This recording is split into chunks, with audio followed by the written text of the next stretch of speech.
Oh, I love it. It's actually super cool of us. I actually know several. So No, you don't. if you Don't. If I swear to goodness, if you say you know Japanese, I do. I'm gonna reach across this table and punch you I in the do face. know Japanese. You don't know even Japanese. know. I do. You don't know Japanese. Better than you. Well, yeah, maybe, but that doesn't mean you know Japanese.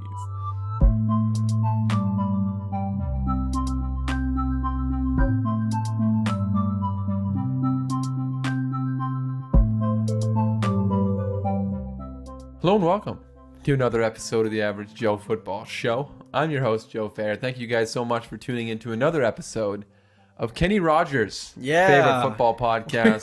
We were talking about Kenny Rogers, the gambler. AKA the Gambler. The Gambler, Joe. I'm joined once again by my illustrious producer of all things. He's my producer, Joe Teason. How's it going, Joe? It's going well. What if I'm not here one day? What if you... What will you say? Where are you going? Don't worry about it. But anyways. Are you leaving? Yeah. I literally cannot do this show without you. No, you've just been saying, obviously, I'm joined Obviously, you're joined. Yeah. Well, I am every week. And the second I'm not, this show is gone. You guys don't think, oh, Joey just sits there and says something funny once in a while. He doesn't actually know football. He doesn't do anything. No. Oh. I'm nothing without him. Okay. Yeah, exactly right. But Kenny Rogers, why did you bring up Kenny Rogers? I couldn't think of anybody else to say. We were talking about Kenny Rogers before the show. But rest in peace, Kenny Rogers. He died not that long ago. Oh, really? Yeah. What? Mm-hmm. Like how short? Like how recently? I want to say just a few months ago. Wow. Less than a year ago. I'm pretty sure.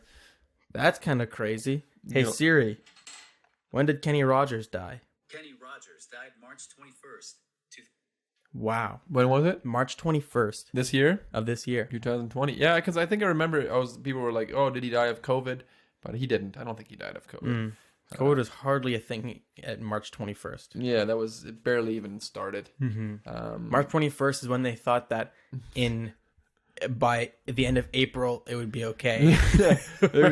That was when wow, sorry, I just clipped a lot. Remember when I almost had a full wedding? Yeah, your wedding was almost a real one. Yeah, that was crazy. And then Donald Trump was saying, oh, by Easter everything will be fine. Yeah.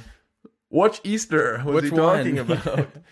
This Easter? Can you clarify, please? Because I don't know which one you're talking about. What a time. It's crazy that there was a point where it was like, when this first started, and I'm sure you could go back and listen to the podcasts, and you would hear stuff like us talking about how it's like, oh man, yeah, hopefully this is done in like 2 weeks or whatever. And like, that's how it started. It's like, oh man, hopefully by next month things will be done. And now it's like, we're at the point where it's like, somebody's like, I don't know, a year from now, when this is all over, and everybody's like, yeah, I doubt it. I doubt it. Honestly, I wouldn't count on it. It's like I had my honeymoon booked, and when we got married, I was like, hey, you know what? Maybe we'll do a first anniversary thing. That's in May, and I don't know if we're gonna. No, probably not. Like, I would love to. Yeah, that would be great if that was a possibility. But on it, I think that we're just telling ourselves now that it's never gonna end, so that when it does, it's like, if it does, then we won't be so disappointed. Because we've been heartbroken so many times. Yeah, we've been lied to.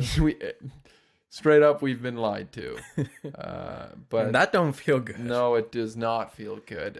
For those of you that are listening for the very first time, this is the Average Joe Football Show. I'm your host, Joe. This is my producer, like I was talking about, Joe as well. This is a show where we talk football, among other things. We like to, start things off with a little banter.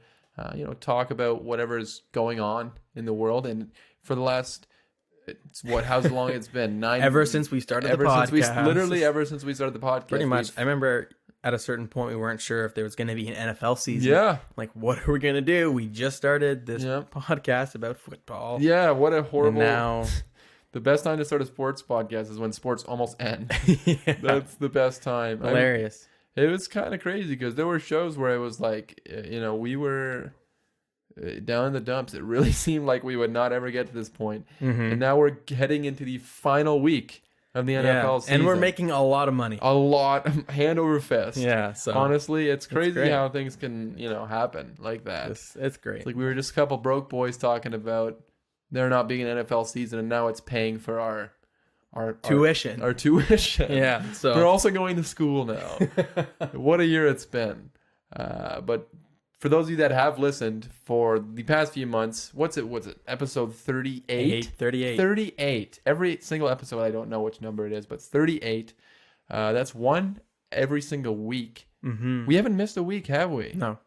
Wow. We almost missed a week. Yeah, But we've had a couple scares as far as Scares. uploading a couple days late and stuff like that. But literally 38 straight weeks. How many months is that? wow, that is just over 3 months. Or no, sorry. Wow. Just over 3 months. Even I could tell that Holy was wrong. smokes. Hold on. I forgot how many. Where am I? Oh, no. I made myself. You're a fool. That was a big brain fart. Okay. How many months in 38 weeks. 38 weeks? Oh, 8. Really? No, 9. No. 9.5. Yeah. 9.5 months. So Yeah. we could have delivered a baby in this time. And yeah, wow. Yeah. We might have. Or, We are gonna. yeah. Yeah. That's what- And by we, I mean me and That- my wife, that's not what I me and my meant. Joe. Another big thing that happened to me. Okay, what? It's the Christmas holidays. It just ended. Okay, yeah. The Christmas holidays just ended, Joe. I forgot I was going to ask you, how was your Christmas holidays? It was good. Yeah? It was really good. That's good. I'm glad to hear. Oh, we were going to talk about our gifts exchange. Well, did you get anything cool? So what's your favorite gift that you got this year? Oh, gosh. This conversation is honestly my favorite gift. I'm kidding. Um, Sorry, what were you going to say? No, I was just wondering how your Christmas was. It was good. It was actually good. Yeah? Yeah, it was fine. It's just, not long. I feel like, we're back at work now, and me and my wife were talking about this. The mood at work seems to be pretty low. I Oh, would yeah. Yeah, it is. And I think it's all around. It's an all around thing. Mm-hmm. Uh, It's like the Great Depression. literally, it's like we're all returning from what was this awesome haul, and it was awesome. Despite COVID protocols and all this stuff, I had a tremendous time because it was so laid back, so relaxed. Everything was great, a lot of chilling, and now we're back at it again. And you have thoughts about like, oh wow, we're back at work, and I just get to do this forever now. Yeah. But But you did get to find out, though, that your soon-to-be baby, or Yes. it's your now baby, will carry your name. Yeah, I am. My wife and I having a baby. We've said it on the podcast a couple times already. For those of you that don't know, my wife and I are having a baby. And during the holiday season, we found out that it is indeed going to be a boy. Wow. Yeah, a He'll boy. carry your name forever. It's going to carry my name. I got that out of the way. Now I can have nothing but females after that. As long as you have. As long as my one name will man. carry on. The fair name will be loud and will be proud. Very good. And yeah, so we're gonna have a little contest here on the show, a naming my baby contest. Wow. Yeah, if you guys give us a 5-star rating on Apple Podcasts and put down the name of the baby that you want, or the name of my baby, we're gonna name my baby that. Literally, all of the That's- names. All the names. I'm serious. I thought you were gonna say like make it a giveaway. Like you're not giving away your baby, but I mean like giving away the naming rights. the right to name it. Yeah, your the naming rights of child. my baby. Hilarious. Very excited. Once we get to 1,000 followers, I will name my baby whatever you choose. Exactly right. You'll have to make a poll, One- an Instagram poll, one of those like sliders, like on your story, like like the emoji You sliders. turn it up to like fire. Yeah. I'll name my son Fire Emoji. Fire 1,000 emoji. Very followers. good. That's great. Here we are. I was watching Monday Night Football yesterday, and they're doing a lot of reflecting on the NFL season because it was the last Monday Night Football of the season. All the games being played in Week 17, the final week of the season, are being played on Sunday. And it's kind of, crazy to think back. And the season is coming to a close. Obviously, the playoffs are happening, and that's when things really get real. And that's what I'm excited for. Make sure you guys, by the way, next episode is going to be a playoff extravaganza. Wow. I'm serious. What does that mean? It just even? means we're having Joel back on the podcast. Oh yeah. Yes. Very good. Joel, for those of you guys that enjoyed having him on the podcast, he's back, baby. And he's back next week, bigger than ever. We're going to talk playoffs, all things playoffs. The playoffs are happening A lot of things still need to be sorted out. It was a crazy, crazy week 16 as far as the NFL goes. Bunch of teams falling in and out of playoff contention, teams being eliminated from playoff contention. But by next week, that will all be sorted out. And Joel will be here to walk us through it. We're going to walk through the playoffs together. And so make sure you guys stay tuned for that on next week's episode. Anyways, Joe, unless you got something else to say, maybe we will just jump straight into all the games. There's a lot of games that going into this week, it seems like the last couple of weeks has been like a ton of games where it's like, oh, this is not going to mean anything. This is like probably going to be a wash. Not very many good games this week. And every single week, the NFL does crazy things, and we got to talk about the games. But we'll try to make it through the games a little quicker. I'm going to talk about every single game from week 16 of the NFL season. And then we're going to talk some playoff scenarios. We're going to talk who's in, who's out, and all that good stuff before the playoffs start and before we kick off week 17. But without further ado, hit the music, Joe.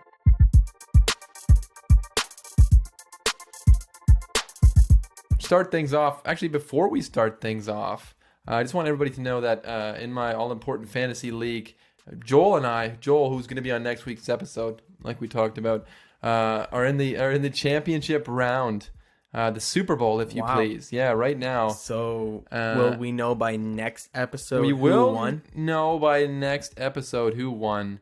Unless it's already over. I don't know fantasy all that well, but I think we play another week. Okay, so yeah, we play one more week. I have a 72% chance of winning, it says the app. And that's because I'm up by 60 points right now. Yeah, what a week it was for me. We're going to talk about some of the games where I got all these points from. Shout out to Alvin Kamara. But I just want everybody to know that I'm going to bring it home for us, for the Average Joe Football Show, for Joes everywhere. We're going to show that Joes are once and for all superior to Joel's. Joel's. Yeah. Am I right? I would say so. Yeah, very good. Anyways. Oh, man. Sorry, I should have given you a little more enthusiastic response there. I mean, how enthusiastic can you really be when somebody's talking about their fantasy team? Yeah. Oh, gosh. I feel like kind of a dingus for even talking about it, but I just want everybody to know that things are going well for me on that front. But we're going to run through a couple of the games that, there's not much to talk about. There were some games that didn't have a whole lot of meaning this week, not going to lie. First up, we had the Bengals and the Texans. And this was actually an upset. Well, I guess kind of an upset. Both teams are bad, but I think everybody kind of assumed that the Bengals were a lot worse than the Houston Texans. That was not the case. They win 37-31. Brandon Allen balled out against this atrocious Houston Texans defense. He finished with 371 yards and 2 touchdowns.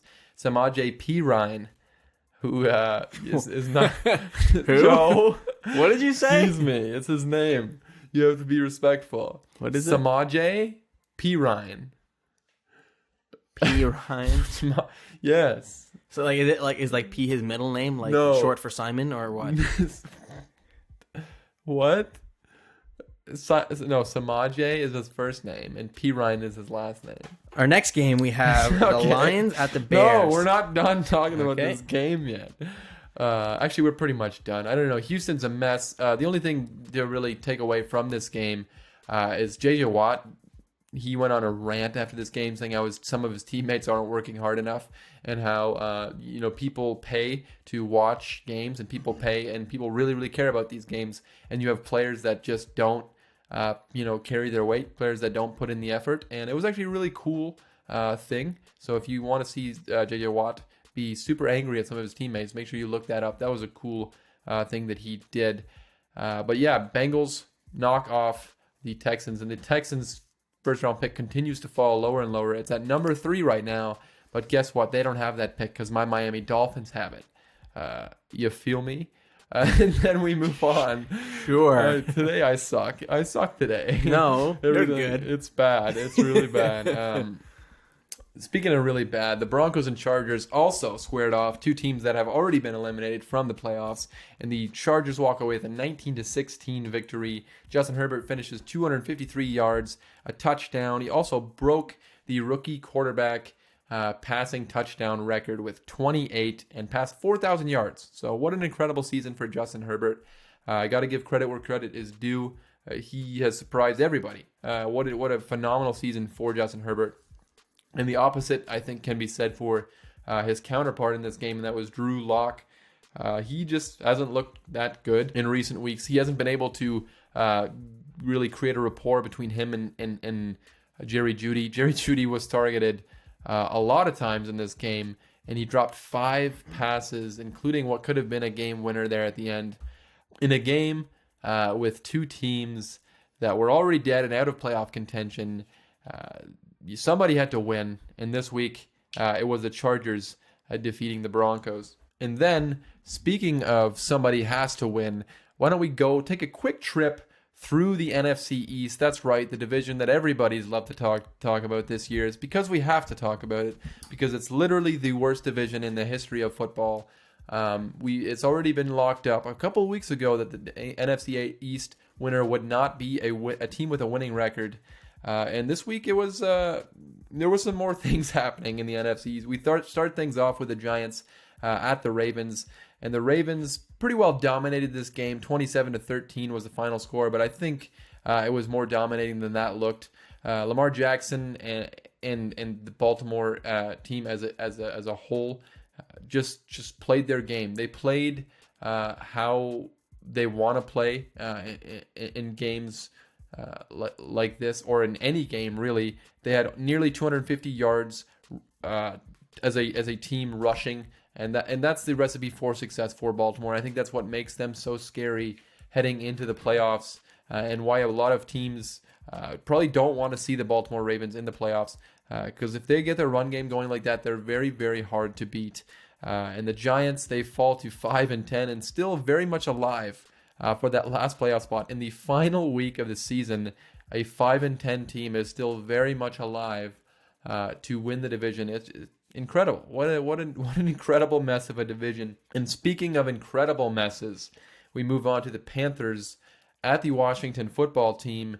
And the Panthers, in Ron Rivera's revenge game against his former team, the Carolina Panthers, he does not get revenge because the Panthers walk away with a 20-13 victory. Teddy Bridgewater finishes with nearly 200 yards, a touchdown and an interception. But the biggest story coming out of this game was not the Carolina Panthers, another team that has already been eliminated, but a team that's very much alive and had a chance to clinch the division this week. And what a better way to describe the Washington football team than their starting quarterback this week, or he was their starting quarterback at one point, Dwayne Haskins. For those of you that don't know, the beginning of this week started with Dwayne Haskins. There's pictures leaking that he's at a club. I'm going to say it's a club where women dance. Okay. You know, they do the dancing, and you know they entertain. They're entertainers, and he was at one of these places. He wasn't wearing a mask. People were not happy about that, which is fair. It's like, you know, I'm not allowed to have any fun or go out and do anything, but just because this guy's a rich football player, he gets to go and be at this club. Yeah. And, you know, it's just, you know. And then Dwayne Haskins, the pictures get leaked. Not that going to that club would be fun, Joe. Okay?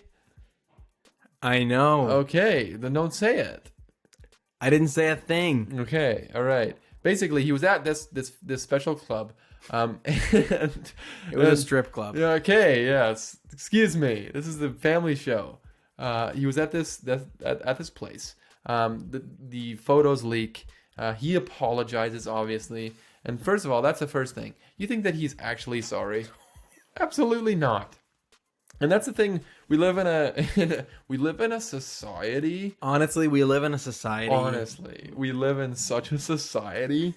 You're right. But we live in a time where apology culture or whatever is very much a thing, where it's just like, if you do something wrong or everybody thinks you did something wrong, just apologize. Apologize immediately. You don't have to mean it. Just apologize. And you think that Dwayne Haskins really actually feels bad about going to this place? No, he doesn't. No. He's just sorry that he got caught. Yeah.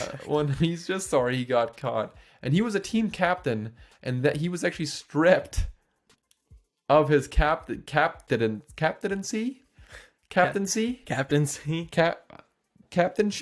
captainship captaincy. I don't know how you would say that, but of his leadership role. he was, yeah. So you wear the C on your chest. He got Yeah. that taken off. Was Oh my stripped of goodness. it. You could say stripped. Yeah, you could right? say that. Stripped. What does that mean if you're a captain? That you just have like a leadership? Yeah, you're like a leadership person. You go and shake hands with the other team at the beginning of games. Oh. You're kind of there for the coin toss, and you're like a leader on the team. I was that in 8th grade soccer. No in way. my school. That's so cool. Yeah. That's really cool of you, actually. Yeah. Wow. Anyways, on to the next game. No, we're have- not done yet. Okay, You have to whoops. stop doing that. I'm going to turn your mic off. You can't. I don't know how. We already went over this at the beginning of the show. I need you. But basically, he's stripped of his captainship. Is that the real word? I keep, every time I say it, I say captaincy. Captaincy. Captaincy. But he's no longer a captain. But he's still starting this week because Alex Smith is injured. So he's a starting quarterback. He was seen without a mask on at a club. But now he's starting because they have no other option. So he starts this game. He plays awful. Obviously, he plays awful. He gets benched. So he finished 14 for 28, 154 yards, no touchdowns, 3 turnovers, 2 picks and a fumble. So he gets benched. Taylor Heineke comes in and plays actually fairly well. He's probably going to be the starter next week unless Alex Smith can go in a division-deciding game next week on Sunday Night Football. But basically, Dwayne Haskins is benched, and the very next day, he's cut from the team. Yeah, he's no longer a member of the Washington football team, the team that he grew up rooting for. He was drafted just 2 years, not even a full 2 years ago. He was drafted in 2019, the 15th pick in the draft. That's not nothing. 15th pick in the draft. That's a high pick. And to be out of the league in just 13 starts, he went 3-10 in those 13 starts. He had 2,800 yards, 12 touchdowns, 14 interceptions. And, you hope he can revive his career, but it's not looking good for old Dwayne Haskins. But the Washington football team somehow, mercifully, still alive in the NFC East. And then on to the final 2 teams in the NFC East, and it's the Eagles and the Cowboys. They played a game this week in Dallas, and the Cowboys really put it to the Philadelphia Eagles 37-17. Andy Dalton was throwing dimes in Arlington, Texas this week. He went 22 for 30, 377 yards, 3 touchdowns, and an interception. Ezekiel Elliott came to play. Amari Cooper played well. Michael Gallup played well. Jalen Hurts played well at times. They got off to a hot start, but they could not keep up with Andy Dalton, believe it or not. But Jalen Hurts had opportunities near the end of the game to create a comeback and just couldn't do it. He threw some bad interceptions. He had some fumbles, and it was a tough loss for the Eagles as they are officially eliminated from playoff contention. And now the Dallas Cowboys have an opportunity still to win the division. The NFC East playoff scenarios going into Week 17 right now. So we have Dallas at the Giants next week. And the winner of that game can clinch a playoff spot. Joe, make sure you remember the word clinch because we're going to say it a lot during today's episode.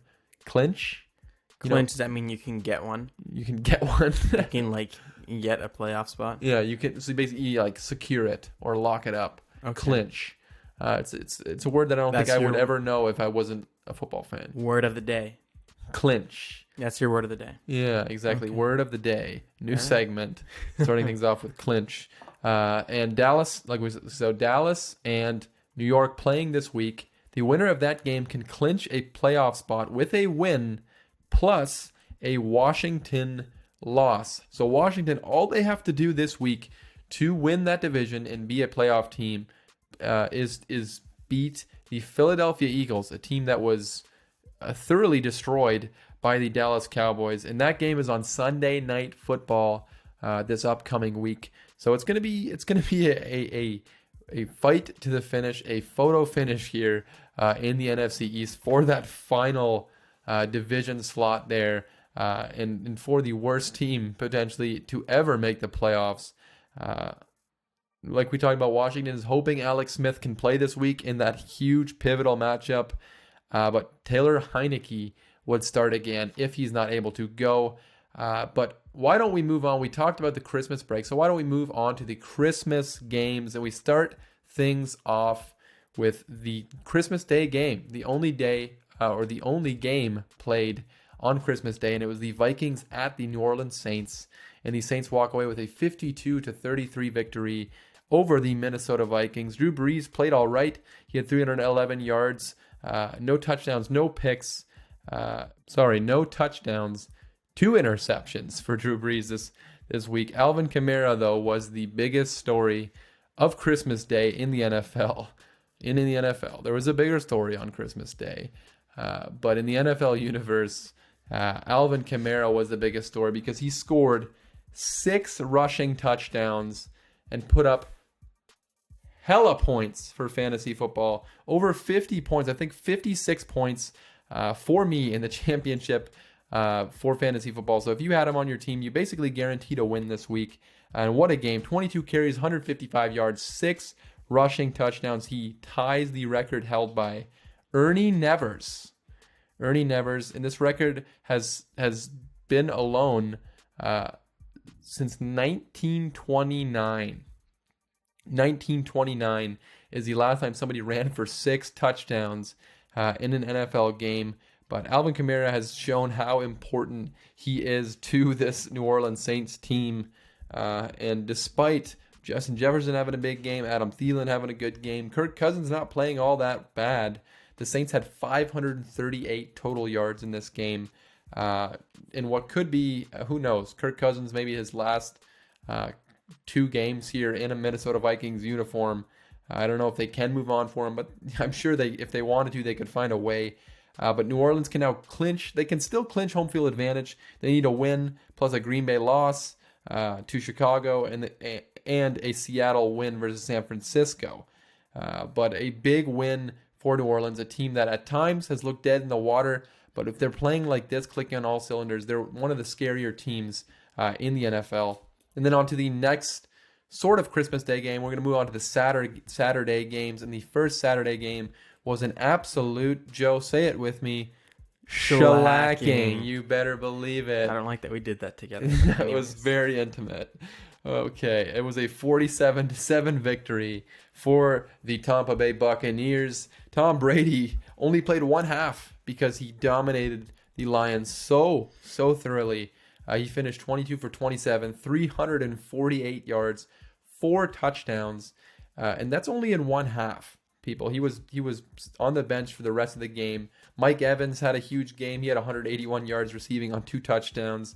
And then you had Chris Godwin with 84 yards and a touchdown. Antonio Brown had a touchdown. Gronk had 2 touchdowns. And when all those guys are clicking on all cylinders, like we talked about with the Saints, it's the same thing with the Tampa Bay Buccaneers. They're inconsistent at times. Almost all the time, they're inconsistent. They have halves where they just fall asleep. But when they get everybody involved and when everybody is rolling like this, and they have all those weapons playing this well, they're probably the most talented team in football, other than maybe the Chiefs, and they're going to be very hard to compete with if they play games like this. Now, that being said, this is the Lions, and Matthew Stafford was hurt on the first drive of the game, so they're obviously going to face stiffer competition in the playoffs than the Detroit Lions, but a good, solid shellacking of a win for the Tampa Bay Buccaneers. And then the final 2 games, Christmas, in quotations, games. These ones were played on Saturday as well. First, we have the 49ers at the Cardinals, and the Cardinals fall to the 49ers. A big-time win for Robert Saleh's defense as they held Kyler Murray in check. Jeff Wilson of the 49ers, who is a guy that probably a lot of people could not name before this season. He had himself a big game, 183 yards on the ground, and a receiving touchdown. George Kittle came back. He had 92 yards, so he's immediately extremely effective right away when he comes back. In this game, as of right now, knocks the Arizona Cardinals out of playoff contention. So they have to fight their way back into playoff contention here in the final week of the NFL season as they fall to 8-7.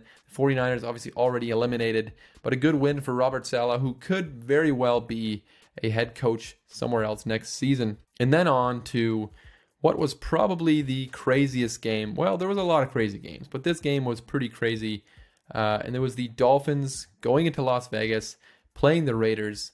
Both of these teams fighting for their playoff lives. The Raiders had very slim chances going into this game of making the playoffs. The Dolphins still have a pretty good chance, and with this victory over the Raiders, 26-25. Fun fact, this is the only game in NFL history that finished 26-25. There's never been another game in history that has ended with that score. But the Dolphins walk away with a big victory to keep their playoff hopes alive. Tua was benched again in this game.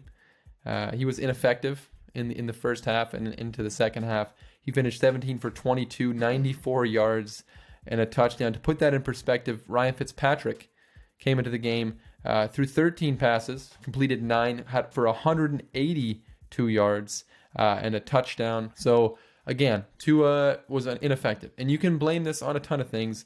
And I was, as a Dolphins fan, watching this game. I was not happy, and my wife can attest to this.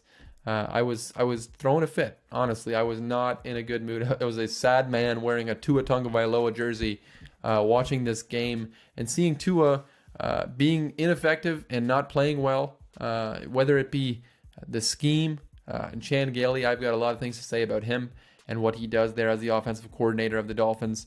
Don't totally agree with everything going on there. Or whether it's Tua, who's just not taking shots down the field, holding the ball too long, waiting for guys to be wide open. It just doesn't work. I've made excuses, and all Dolphins fans have made excuses for Tua. But eventually you just have to say that he's struggling. He 100% is struggling, and you can't always make excuses. And obviously there are some excuses that are better than others, or some excuses are fair. Like, this offense is not built for Tua, and that is true. This offense was not built for Tua. They do not have the type of receivers that complement Tua's game. They don't have guys who can get open quickly, like he had at Alabama. If you go to Alabama, when Tua was playing there, he had quick twitch receivers, guys who can get open quick on quick slants, and get yards after catch. Dolphins don't have one of those guys. There's not a guy on their roster that's like that. They have Devontae Parker, Mike Gesicki at the tight end position. Those two guys are guys who are going to go up and get the ball.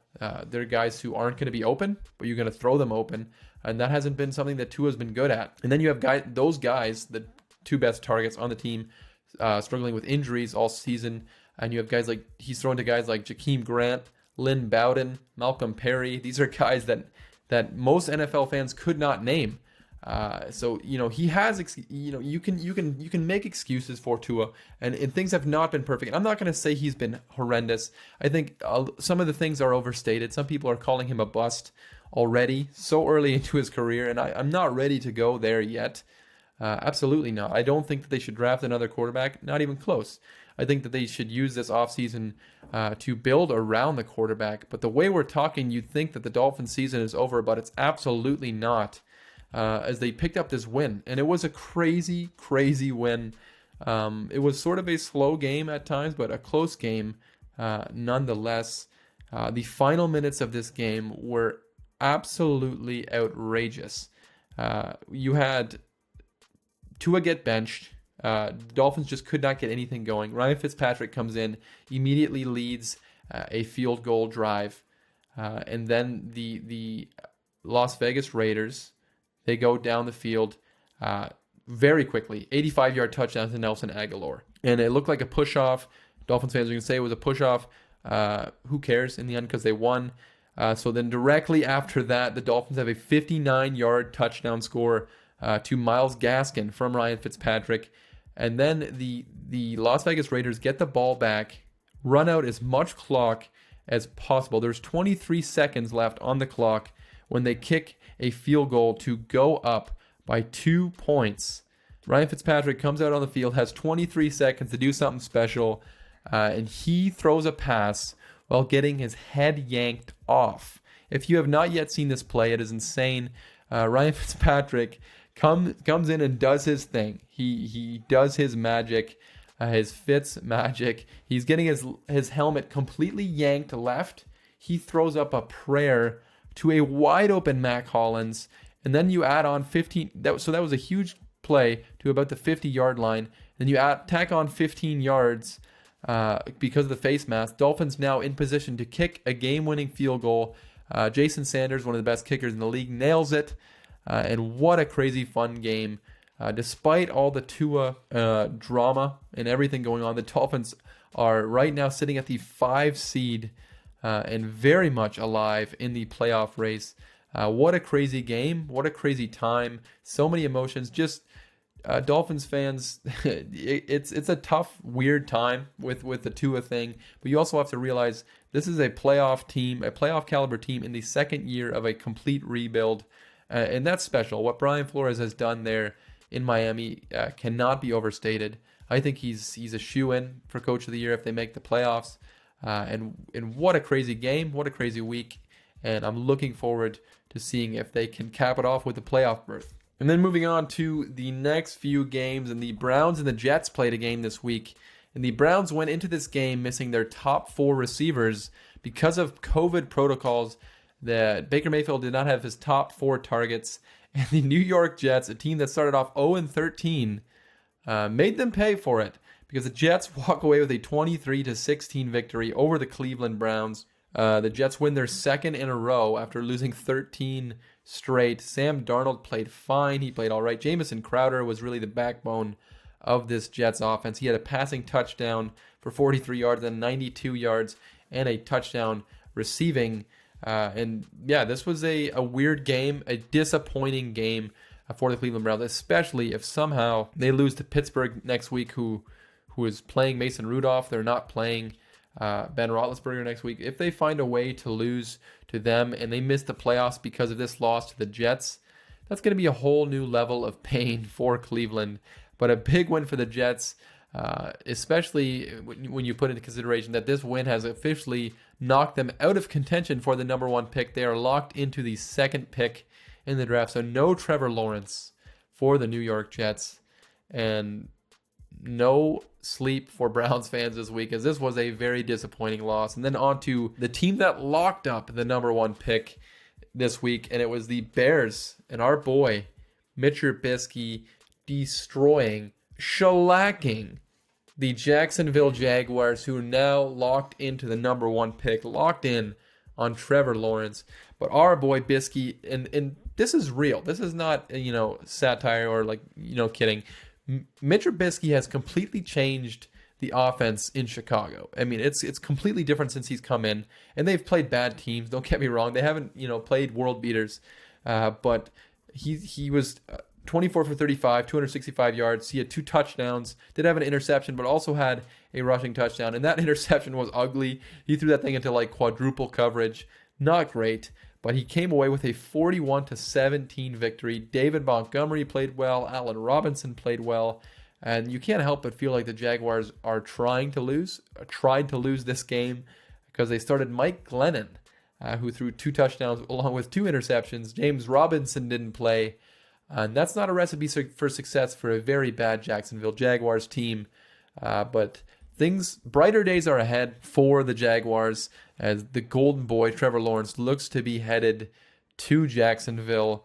And for Chicago, they're right now sitting at the 7th seed and a very, very real possibility that they will be in the playoffs despite all the very, very low moments for them this season.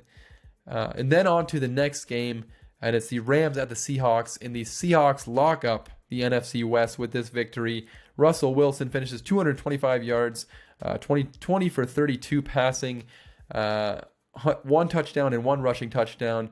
And Jared Goff, he dislocates his thumb in this game, which hurts. He's actually having surgery on his thumb, so he will not start next week in what is a must-win for the Los Angeles Rams against the Arizona Cardinals. We're going to see John Wolford, a guy who's never thrown a pass in an NFL game before. He's going to be playing for the Los Angeles Rams in a must-win game. And it's a must-win game because of this game. Seattle locked up the NFC West. And Jared Goff, despite his injury, maybe, who knows, John Wolford comes in and plays better than Jared Goff. Because Jared Goff, he hasn't been good this season. He he has some times where he just does things that make you scratch your head. He had an interception in this game that I cannot tell where he was throwing, and it was in the red zone. Horrible throw, put them in a bad position, and helped the Seahawks win 20-9.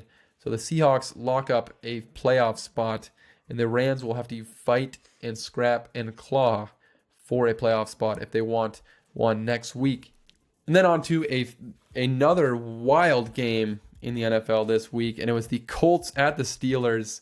And this never has a narrative changed in a game so severely than it did in this game, because this game started off 24-7 lead at the half for the Indianapolis Colts. The Colts were dominating this game, and it looked like the narrative going out of this game was going to be the Colts are a force to be reckoned with. The Colts are going to make teams pay in the playoffs. These Pittsburgh Steelers are falling apart. They're a disaster. But then in the second half, the Pittsburgh Steelers defense really, really picks things up. And Indianapolis' final 7 drives in this game were punt, field goal, punt, interception, and turnover on downs after a 24-7 start for the Indianapolis Colts. Big Ben finishes, despite a struggle in the first half, 34 for 49, 342 yards, 3 touchdowns, no picks. Juju Smith-Schuster has 96 yards and a touchdown. Deontay Johnson had a huge touchdown that really turned this game around. Phillip Rivers, he played well in the first half, like most of the Colts did. In the second half, when they were trying to make this comeback, when they were no longer leading and it looked like he was going to have to lead them down the field and really win this game for them, he was throwing up prayers. And I mean, I was watching this game, and it just looked like Phillip Rivers was just throwing up balls, hoping something would be completed. And he threw a key interception with about 6 minutes left in this game. And now the Colts currently, despite in the first half of this game looking like they could be legitimate Super Bowl contenders, they currently sit one spot out of the playoff spot right now. They are the 8th seed, which will not make the playoffs if they sit there. They still have an opportunity to make the playoffs going into this next week, but what a turnaround in this game. Pittsburgh announces that Big Ben will not play next week, and they'll probably rest most of their starters against Cleveland, as they are now locked into either the 2 or the 3 seed. They lock up the NFC North with this win. And then on to the defending Super Bowl champs playing in a struggle versus the Atlanta Falcons. A 17-14 victory. Patrick Mahomes finishes 24 for 44, 278 yards, 2 touchdowns, an interception. Travis Kelce sets a new NFL record for receiving yards by a tight end. Congratulations to Travis Kelce. That record was previously held by George Kittle. He finishes 98 yards and a touchdown. Matt Ryan played well in this game. Calvin Ridley played really well. And it was, like I said, slow start for Kansas City, and it seems like they've had a lot of this the last few weeks. They're not playing their best football, but they're still 14-1 when it comes down to it. They lock up the number 1 seed, so I'm guessing they'll be resting most of their starters next week. And Younghoe Koo, who's been one of the best kickers, if not the best kicker in football this year, missed an opportunity to win this game, or to tie it up rather, and send it to overtime. Just could not do it. Only his second miss this season. Tough break for Younghoe Koo, and a tough break for what's been a tough season for the Atlanta Falcons.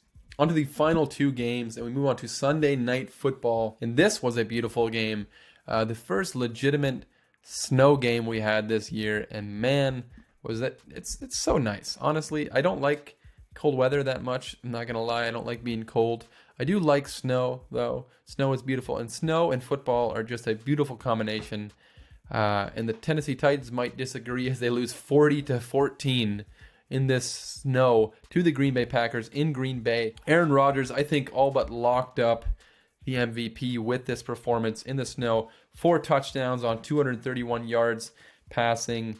A.J. Dillon, the rookie who everybody was saying was a terrible first-round pick, he had himself 21 carries, 124 yards, 2 touchdowns. And then Aaron Jones on 10 carries had 94 yards. And then Devontae Adams had 11 receptions for 142 yards and 3 touchdowns. And the Green Bay Packers, they're right now sitting atop the NFC with a number 1 seed. And honestly, I can't think of a team right now that's going to go into Green Bay when Green Bay is playing this well and knock them off in their home stadium. I mean, when you have A.J. Dillon, Aaron Jones, Devontae Adams, all those guys playing this well, how can you beat this team, especially in Green Bay at Lambeau Field? A big-time win for Aaron Rodgers and for the Green Bay Packers. And for Tennessee, they're currently sitting at the 4th seed now in the AFC. They still have not locked up the AFC South. That division is still not locked up. But a big-time win for the Green Bay Packers. And speaking of big-time wins, it's the final game from Week 16. And it's the Buffalo Bills destroying and putting the New England Patriots on blast. This was a 38-9 shellacking by the Buffalo Bills. Josh Allen continues to just dominate. Him and Stephon Diggs. Stephon Diggs had 9 receptions, 145 yards, and 3 touchdowns. Completely outrageous. Outrageous. I cannot remember a trade working out this well for a team. I cannot remember a player being traded and making this big of an impact this early on a team. And Josh Allen, he's the guy obviously throwing Stephon Diggs. He's a legitimate MVP candidate. He finished with 320 yards, 4 touchdowns, and 35 rushing yards. Cam Newton was benched in this game after having only 34 yards passing through almost 3 quarters. Jarrett Stidham came in and played even worse, surprisingly. But Stephon Diggs continues to be dominant every single week. Josh Allen the same. And this just seemed like for the Bills going into Foxborough, it seemed like 20 years of frustration taken out on this one team. No team in a 20-year stretch has dominated another team as bad as the Patriots did to the Bills, and the Bills made them pay for it this week as they showed no mercy. The starters probably even stayed in there too long because I think that this was a ton of emotion coming out for the Buffalo Bills to just put this beating on the dead empire of the New England Patriots. And now, before we get into our Week 17 picks, and these are probably going to be the toughest picks we make going, and by we, I mean only me. I don't know why I say we, but these are the toughest picks to make, honestly, because of all the potential resting starters. Teams are not going to be playing all their guys because of clinching playoff berths and such. But before we get into the picks, why don't we take a quick look at what the AFC and NFC playoff picture is looking like, and what teams have to do to clinch playoff spots, to stay in playoff spots. Currently, the AFC playoff picture looks like this. The Kansas City Chiefs have locked up the number 1 seed. They've locked up home field advantage. Obviously, this year is the year that only the number 1 seed gets home field advantage, and Kansas City takes care of that. They will be playing at home for as long as they're in the playoffs. And then at number 2, we have the Buffalo Bills. Right now, the way it sits, they would be playing the number 7 seed, who is the Cleveland Browns. And then we have the Pittsburgh Steelers at the number 3 seed. They would be playing right now the number 6 seed, Baltimore Ravens. And then the Tennessee Titans are sitting at number 4. They would be currently playing the Miami Dolphins, who are the 5th seed. And then just outside, the last team alive, the Indianapolis Colts, who obviously fell to Pittsburgh and fell hard all the way out of the playoffs. And they'll need help this week. They not only need to win their game this week against Jacksonville, but they also need either Baltimore, Miami, or Cleveland to lose their game in order for Indianapolis to bump back into the playoffs. And then you look at some of these other teams. The only other 2 teams in the AFC playoff race is crazy, and it's been crazy for weeks now. But the only other 2 teams that have clinched a playoff spot in the AFC is the Buffalo Bills. They've obviously locked up the AFC East a couple weeks ago, and then Pittsburgh locked up the NFC or AFC North rather this week. So those are your 2 and 3 seeds. They could change depending on wins this week, but those will be your 2 or 3 seeds. Everybody else is up in the air. Cleveland, Baltimore, and Miami. It's a win and you're in. If you win this week, Miami's playing Buffalo.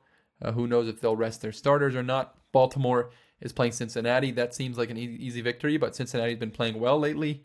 If you win, you're in. Cleveland is playing Pittsburgh, and we talked about Ben not playing this week. Again, despite the tough loss in New York, if Cleveland can win this week, they will lock up that 7th seed, and that kind of wraps up the AFC. Tennessee and Indianapolis that are still very much fighting for the final division that has not been decided in the AFC. Basically, Tennessee can lock up this division with a win or an Indianapolis loss. So that Tennessee plays Houston this week. If they beat Houston, they'll lock up that division. They'll lock up a playoff spot. And then we'll get into where I think the AFC is going to sit after this week. But before we do that, let's get into the NFC. In the NFC, the way things sit right now, Green Bay, a number 1 seed. They have not locked up the number 1 seed. So there are still New Orleans and Seattle can still get the number 1 seed. New Orleans can get the number 1 seed with a win and a Green Bay loss to Chicago and a Seattle win to San Francisco. We talked about that earlier. But right now, the way it sits, Green Bay sitting at the number 1 seed. They can clinch home field with a win or a Seattle loss. New Orleans sitting at the number 2 seed.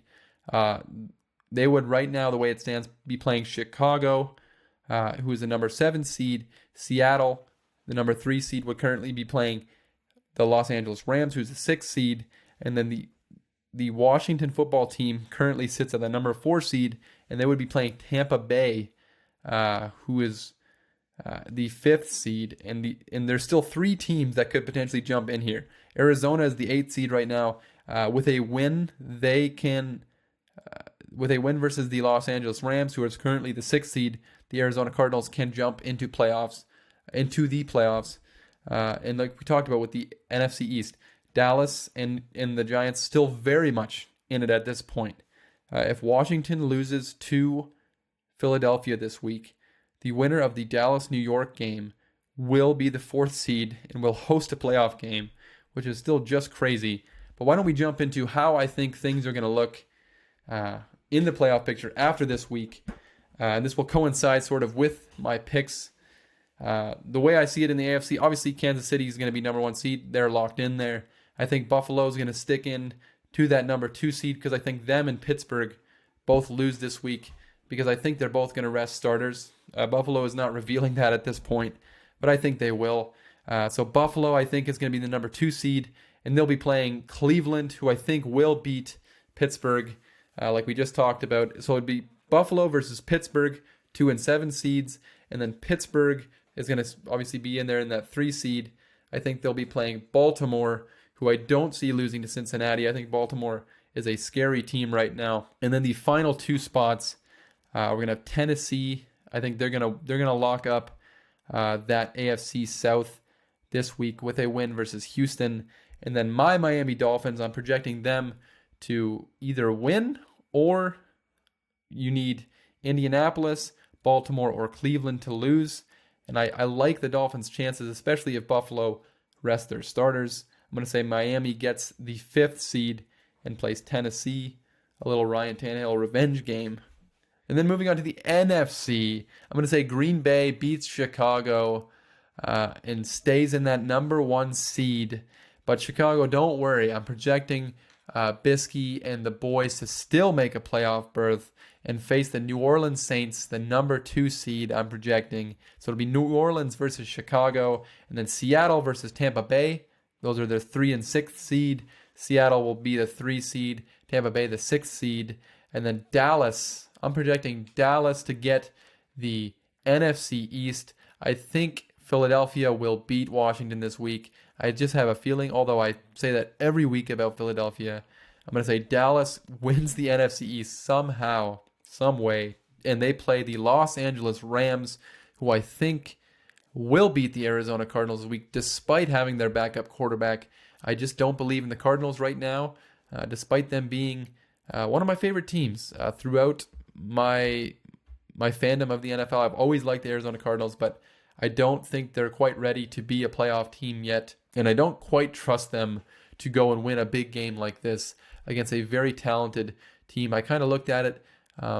Both teams could potentially be missing their starting quarterbacks. We didn't even talk about that. Kyler Murray was hurt this last week, so he might not even play this week.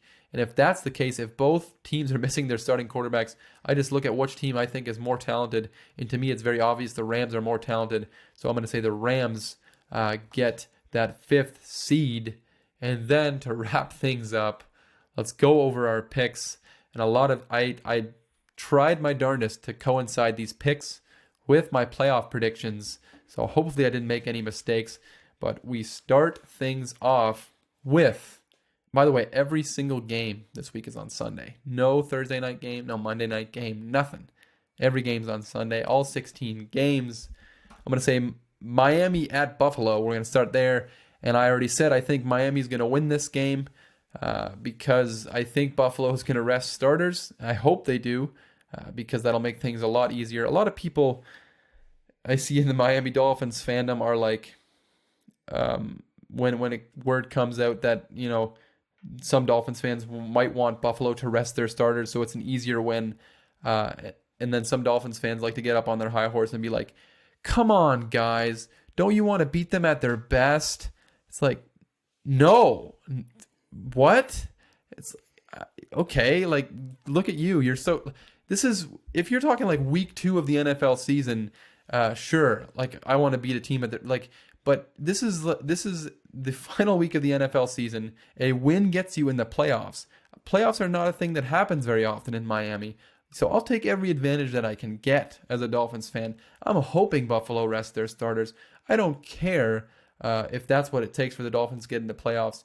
I want them to rest their starters if it's going to help the Miami Dolphins make the playoffs. And I think that's what happens this week. Miami beats Buffalo. And then Baltimore at Cincinnati. I'm going to say Baltimore wins that game. They are on fire right now. And then Pittsburgh at Cleveland. Big Ben's not playing. I want to believe in Cleveland. And I'm going to pick Cleveland.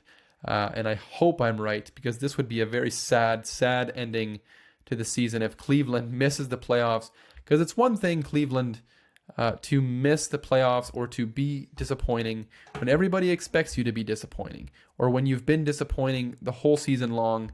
But it's another thing to look like you've turned a corner, look like you're not that same team anymore, and then still fall flat on your face in the end. And I'm hoping that's not the case for the Cleveland Browns. I'm going to say they beat Pittsburgh's backups. Then Minnesota and Detroit. Yikes, that's a game that actually has to be played this week. I'm going to say Minnesota wins that game. And the Jets at the Patriots. Yikes again. I'm going to say the Jets actually beat the Patriots, as the Patriots are just a mess. Cam Newton is a bad quarterback right now. And then Dallas at New York. I'm going to pick Dallas to beat the Giants. I like what Andy Dalton's got going there. Then Atlanta at Tampa Bay. I think Tampa Bay is going to rest some starters. So I'm going to say Atlanta. I think they're the best of the bad teams. I think they're going to pick up a win here to end the Raheem Morris era. And then New Orleans at Carolina. I'm going to say New Orleans. I don't think they'll rest their starters. I'm going to say that they pick up a win against Carolina. And then Green Bay at Chicago. I think Green Bay wants to make sure that they get that number 1 seed. So I'm going to say they beat Chicago. Don't rest their starters. And then Jacksonville at Indianapolis. I'm going to say Indianapolis wins. But with my playoff predictions, it does not matter. They still will not make the playoffs. Sorry, Indianapolis. But Tennessee at Houston. I'm going to say Tennessee defeats Houston and locks up the AFC South. And then the Chargers at the Chiefs. I'm going to pick the Chargers just because I think the Chiefs will rest starters. And you would hope that the Chargers could beat the Chiefs backups, but you never really know with the Chargers. And then the Raiders at the Broncos. Holy smokes, that's boring. I'm going to say the Raiders win that game.